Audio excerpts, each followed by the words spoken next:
ఈసారి మీ పార్టీని farm house లో ప్లాన్ చేయాలనుకుంటే వెంటనే డోసే యాప్ ని డౌన్లోడ్ చేసుకుని బుక్ చేసుకోండి. నమస్తే రమగారు. నమస్తే జయ. రమగారు, చందమామ కథలు ఏదైనా ఒక కథ చెప్పండి అండి. పూర్వం ఒక ఊళ్ళో వీరభద్రం అని ఒక ఆయన ఉండేవాడు. అయితే ఒకనాడు ఆయన బండెక్కి ఎక్కడికో ప్రయాణమై వెళ్ళాడు. తిరిగి తమ ఊరు వచ్చేటప్పుడు మధ్యదారిలో ఒక ఆయన వీళ్ళకి కనపడ్డాడు. పోలవరం వెళ్ళాలి, నన్ను అక్కడ దింపుతారా, మీరే ఊరు వెళ్తారు అని అడిగాడు. వీళ్ళ ఊరికి ముందే పోలవరం ఉంది, ఆ పోలవరంలో దింపేసి వెళ్ళొచ్చు. అయితే ఆ కనపడ్డ ఆయన మాసిపోయిన బట్టలు, బవిరిగా పెరిగిన గడ్డము, కొంచెం పిచ్చివాడిలాగా ఉంది. మాట అయితే బాగానే ఉంది, కానీ బండి అబ్బాయి కుదరదండి, అయ్యగారు ఉన్నారు వెనకాల, కుదరదండి, కొత్త వాళ్ళని ఎక్కించుకోమని ఇట్లా అన్నాడు. అనేసరికి ఈయనకి ఏమనిపించింది, ఏమిటో రాత్రి వేళ చీకటి పడిపోయింది, ఊళ్ళకి చేరటానికి కాలినడక తప్పిస్తే ఆసరా లేదు, ఈ పోలవరం చాలా దూరం ఏం కాదు, కొంత దూరం నడిస్తే చేరలేరు, బండి ఉంటే వెళ్తారు, ఎవరో ఏమిటి అని కేకేస్తే ఆ బండి అతనితో మాట్లాడుతున్న ఆయన వెనక్కి వచ్చాడు. అయితే పోలవరం మా ఊరండి, చాన్నాళ్ళ తర్వాత వస్తున్నాను, నడిచే సత్తా లేదు, మరి మీరు ఆ దారిలో వెళ్తే దింపుతారేమో అని అడిగానంటే, సరే ఎక్కండి బండిలో, కానీ దాంతో పాటు వెనకాల బండిలో ఎక్కించుకున్నాడు. గూడు బళ్ళు ఉండేవి, ఒంటెద్దు బండి, ముందు ఎద్దు ఉంటుంది, వెనకాలకి ఇట్లా గూడలే ఉంటుంది కదా. సరే ఆయనలో తన లోపలికి జరిగి ఆయన్ని ఎక్కించుకున్నాడు. కొంచెం ఇద్దరు మనుషులు పక్క పక్కన కూర్చోవచ్చు, కాస్త కాళ్ళు జప్పు పడుకోవచ్చు కూడా, ఒంటెద్దు బళ్ళు బాగుంటాయి. అయితే ఎవరు ఏమిటంటే, నా పేరు రామేశం అండి, మాది పోలవరమేను, మరి నేను సంవత్సరం అయింది హిమాలయాలకు వెళ్ళి ఇప్పుడే తిరిగి వస్తున్నాను అన్నాడు. అనేసరికల్లా ఆయన ఆశ్చర్యపోయాడు. నా గడ్డము అవి చూస్తే మీకు తెలుస్తుంటుంది, ఏడాది క్రితం చేసిన సంస్కారమే అప్పటి నుంచి లేదండి, చాలా కష్టాల్లో ఉన్నాను నేను, ఎన్నో ఇబ్బందులు, ఆ ఇబ్బందులు తట్టుకోలేక ఎక్కడికైనా వెళ్ళిపోదామని వెళ్ళిపోయాను, ఇల్లు వదిలిపెట్టి వెళ్ళటం హిమాలయాల్లోకి వెళ్ళిపోయాను. అక్కడ చాలా కాలం ఒక గురుగారు ఒక ఆయన దగ్గర నేను కూడా తపస్సు చేసుకుంటూ ఉన్నాను. ఆయన నా కష్టాలు తీరటానికి ఇగో ఈ రాగి రేకుని ఇచ్చారండి, చొక్కా రాల్చి జేబులోంచి తీసి చూపించారు. ఇంత రేకు, దాని మీద ఏవో బీజాక్షరాలు అవి రాసున్నాయి. ఈ రేకు ఇచ్చారు, నా కష్టాలు దీంతో తీరుతాయి, దేవుడి దగ్గర పెట్టుకోమన్నారండి.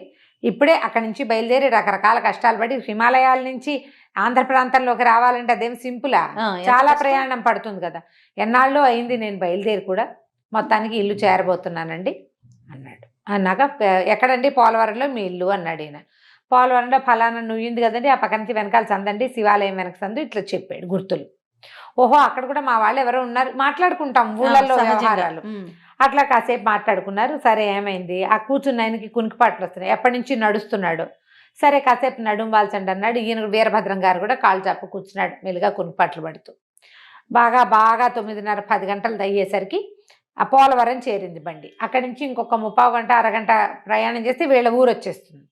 బండి వాడు వచ్చి, అయ్యా పోలవరం వచ్చిందండి, నువ్వు దాకా వచ్చాము, ఆయన లేపండి అన్నాడు. తీరా ఈయన లేపబోయేసరికల్లా ఆయన మరణించాడు. బండిలో ఉన్న ఆయన అలా మరణించి పక్కకు పడిపోయి ఉన్నాడు. అయ్యో ఏం చేయాలి, ఆయనతో పాటే కూర్చుని ప్రయాణం చేశారు కదా. సరే ఒరే ఇది ఈ ఊళ్ళోకి వెళ్ళి పెద్దవాళ్ళని ఎవరినైనా కేకేసుకురా అని బండిని కేకేశారు. ఆయన గుర్తులు చెప్పాడుగా, శివాలయం వీధిలో ఆ వెనకాలే ఏదో ఇల్లు అని, ఆ ఇల్లు వెతుకుంటూ వెళ్ళాడు. ఈ లోపల ఆ ఊరు మున్సబు గారిని పిలుచుకొచ్చారు. వీరభద్రం గారు కొంచెం ధనవంతుడు, 4 పరిచయాలు ఉన్నవాడే, ఈ ఊళ్ళో ఆయనకు తెలిసిన చుట్టాలు ఉన్నారు, వాళ్ళని కూడా కేకేసుకొచ్చాడు బండివాడు. మన తప్పేం లేదని కూడా చూపించుకోవాలి చూడు, అది ఒక ఇబ్బంది కదా. అందరినీ పిలిచారు. పిలిచిన తర్వాత, అయ్యో ఇలా ఏడాది క్రితం ఇంట్లోంచి లేచక్కపోయిన మనిషి ఇలాగా ప్రాణాలతో లేకుండా మరణించి ఇంటికి చేరాడని వాళ్ళు అదే ఊరికి చేరారు చూడండి. అదే ఊరికి చేరాడు, కానీ మరణించి ఇలా బోమని భార్య పిల్లలు ఏడ్చారు. ఈయన మాత్రం ఏం చేస్తాడు, ఆ బండిలోంచి దిప్పించి బండిలో ఉన్న గడ్డి బయట పారేసి మెల్లిగా ఇల్లు చేరాడు. ఇల్లు చేరాక ఆయనకి తెలిసింది, ఆ రాగి రేకు, ఏ రాగి రేకు అయితే రామేశం గారు తనకు చూపించాడో అది తమ బండిలోనే ఉండిపోయింది, ఓ పక్కకు పడి ఉంది. గడ్డి అవి దులిపినప్పుడు గడ్డి దులిపేశారు కదా, అంటే ఆయన శవం పడుకున్నది కదా, అది ఆ సందట్లో ఇదో పక్కకు పడిపోయి ఆ బండి తాలూకు కట్లల్లో ఇరుక్కొని ఉంది. సరే ఇంటికి వచ్చాక ఈయన నెత్తి మీద నీళ్ళు పోసుకున్నాడు. ఆ రాగిరేక బండివాడు పట్టుకొచ్చి ఇచ్చేసరికి దాన్ని కూడా కడిగి ఏమనుకున్నాడు, రేపో మాపో మళ్ళీ 2-4 రోజులాగి వెళ్దాం, ఆ ఊరు వెళ్ళి వాళ్ళకి అప్పచెప్దామని చెప్పి ఆ రేకుని తెచ్చి ఆయన ఏం చెప్పాడు, దేవుడి దగ్గర పెట్టుకోమన్నాడు కదా, దేవుడి దగ్గర పెట్టాడు. సరే తెల్లవారిని ఆయన పడుకుంటే ఆయనకి ఒక పీడకలు వచ్చింది. వాళ్ళ అబ్బాయి పిల్లవాడు గురించి ఒక స్నేహితుడు ఎవరో వచ్చి, ఏమిటి మీ అబ్బాయి ఉద్యోగం కావాలని నా దగ్గరకు వచ్చాడు, మరి మీకు అంత కలిగి ఉన్నావు, మీ పిల్లవాడు ఇంకోళ్ళ దగ్గర ఉద్యోగం చేయవలసిన కర్మం ఏమిటి? ఉద్యోగం కోసం నా వెంట పడుతున్నాడు. మీరు మాట్లాడుకోండి, తీరా మీ అబ్బాయికి ఎక్కడైనా ఉద్యోగంలో పెడితే నీతో మాట వస్తుందని నేను నీకు ముందే చెప్తున్నాను అని ఆయన స్నేహితుడు ఒకడు చెప్తున్నాడు కల్లో. ఈయన కొడుకుని పిలిచి, ఏరా అబ్బాయి, నీకు ఉద్యోగం ఏమిట్రా? ఇంత వ్యాపారం ఉంది, మనకి వ్యవసాయం కొంచెం ఉంది, పెద్ద వ్యాపారం ఉంది, ఇంత ధనం ఉంది, నీకు ఉద్యోగం చేయాల్సిన కర్మ ఏమిట్రా అంటే, నువ్వు దిక్కున్న చోటు చెప్పుకో, ఉద్యోగం చేసి తీరాల్సిందే అని కొడుకు అరిచి పోట్లాడుతున్నాడు. ఈయనకి మేలుకు వచ్చింది, తెల్లవారిపోతోంది. చూస్తే అంత పరిస్థితులు మామూలుగానే ఉన్నాయి. ఏమిటి ఇలా వచ్చింది కళ అనుకున్నాడు. సంపన్న గృహస్థు. ఆ రోజుల్లో ఇంత సంపన్నులైన వాళ్ళు ఎవరి దగ్గరైనా పని చేయడం అన్న పాయింటే లేదు అసలు. ఇలాంటి కళ వచ్చింది అని అనిపించింది. రెండో రోజు ఏదో వ్యవహారం చూసుకున్నాడు, నడుస్తోంది. రెండో రోజు రాత్రి మళ్ళీ పడుకున్నాడు. రాత్రి పడుకోకేమైంది, పడుకునేసరికి ఆయనకి ఏవో రకరకాల కళలు వచ్చి ఒక పీడ కళ వచ్చింది. ఈయనకి ఈ వీరభద్రం గారి భార్యకి ఏదో ఆ పొట్టకి సంబంధించిన అనారోగ్యం ఉంది. ఆవిడ్ని చాలా తక్కువ తినమంటారు. ఆవిడ డైటింగ్ తరహాలో తింటుంది. కొన్ని కారాలు తిందు, పప్పులు తిందు, వేయించిన పదార్థాలు తిందు, కొన్ని రకాల పళ్ళు తినకూడదు. జబ్బు చేసిన మనిషి ఆవిడకి. ఆవిడ స్వల్పంగా తింటుంది, మామూలుగా నాజుగ్గా ఉంటుంది, ఎక్కువ తిందు. ఈయనకి ఎట్లా కాలొచ్చింది, ఒక పెద్ద విస్తరాకు, దాని నిండా 7-8 రకాల స్వీట్లు, పులిహారలు, హోళిగలు అంటే బొబ్బట్లు లాంటివి పెట్టుకుని భార్య ఇట్లా బాస్పెట్లు వేసుకుని కూర్చుని ఆవురా ఆవురమంటూ తినేస్తోంది. ఏమిటే ఈ తిండి, వైద్యుడు నిన్ను తినద్దన్నాడు కాదుటే అని కేకలేశారు. తింటే చస్తామని చెప్పాడు అని అరిచాడు నిద్రలోనే. అరిస్తే భార్య ఏం చెప్తుంది ఆయనకి కల్లో, అవన్నీ తినకుండా ఎలా బతుకుంటాం, పోతే పోతాం, తిండి తిని తీరాల్సిందే, తినకుండా కుదరదు, నువ్వు ఏం చేసినా సరే నేను తిండి మాను, ఒక పూటే తినాలి, అరపూటే తినాలంటే ఎవడ తింటాడు, నేను ఇలాగే తింటా. ఈయనకి అదురు పుట్టింది. ఏంటి పీడకల ఇది, పైగా భోజనాలు తిళ్ళు అవి కనపడకూడదు, జబ్బు ఇది, పెళ్ళానికి ఇంకా జబ్బు చేస్తుందా, ఇదేం కాలు వచ్చింది అనుకున్నాడు. పొద్దున్న లేస్తే అంత మామూలుగానే ఆవిడ ఇట్లాగే పిట్టలాగా ఇంతంతే తింటోంది, మామూలుగానే. మూడో రోజు రాత్రి ఇంకో కాలు వచ్చింది ఆయనకి. ఆయనకు ఒక కూతురు.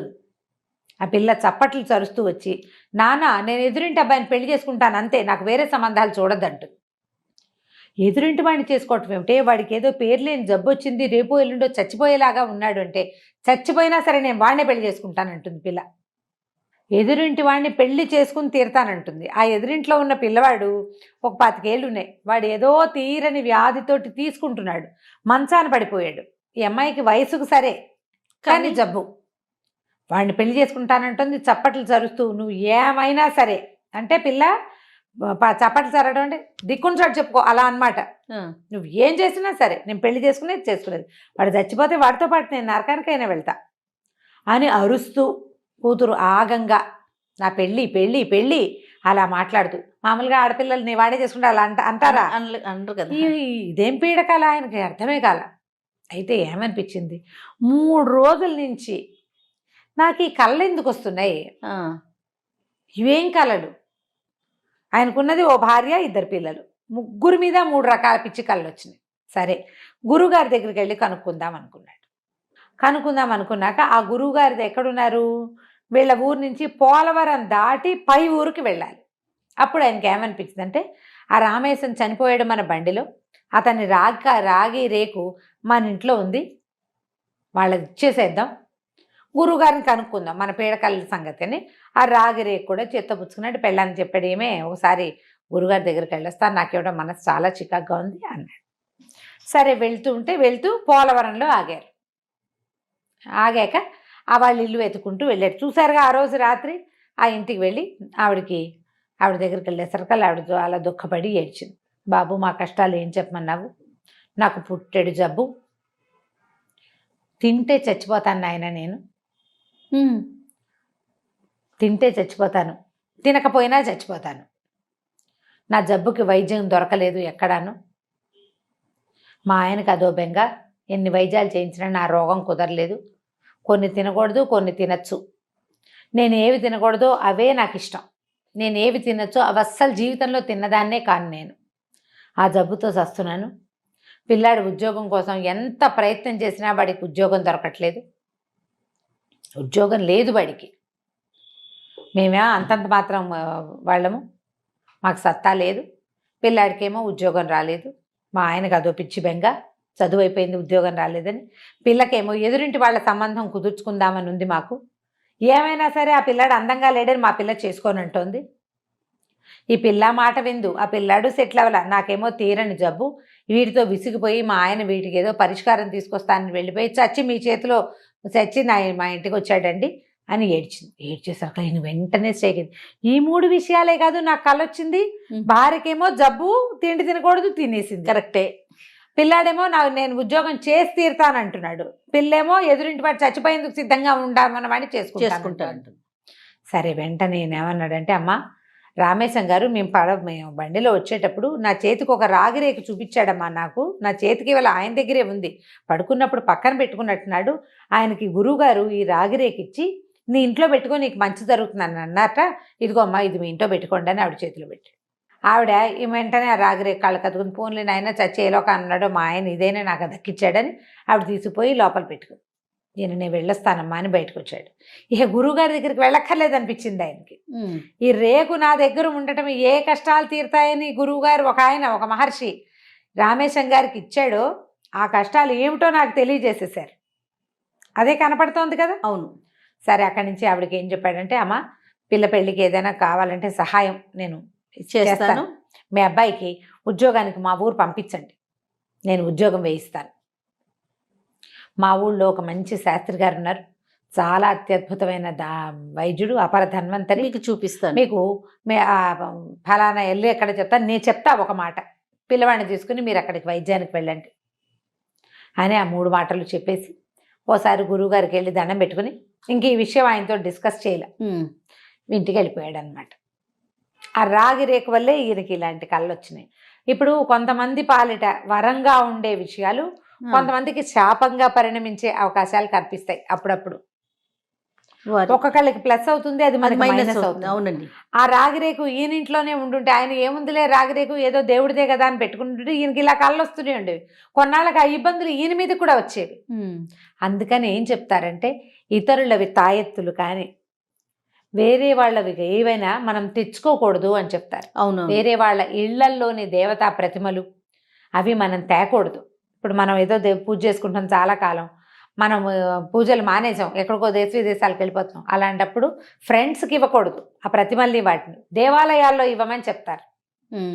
రాగిరేకులు, యంత్రాలు కూడా పారే నీళ్ళల్లో వదిలిపెట్టేసేయండి, లేదా దేవాలయాల్లో ఇవ్వండి అంటారు. కానీ స్నేహితులు, చుట్టాలు వాళ్ళ ఇళ్లలో పెట్టరు. పాత పద్ధతే కదా ఇది. అవును. ఇలాంటి గమనంతో ఉండాలి. కథ ఇంట్రెస్టింగ్గా ఉంది, చూడండి. అవును.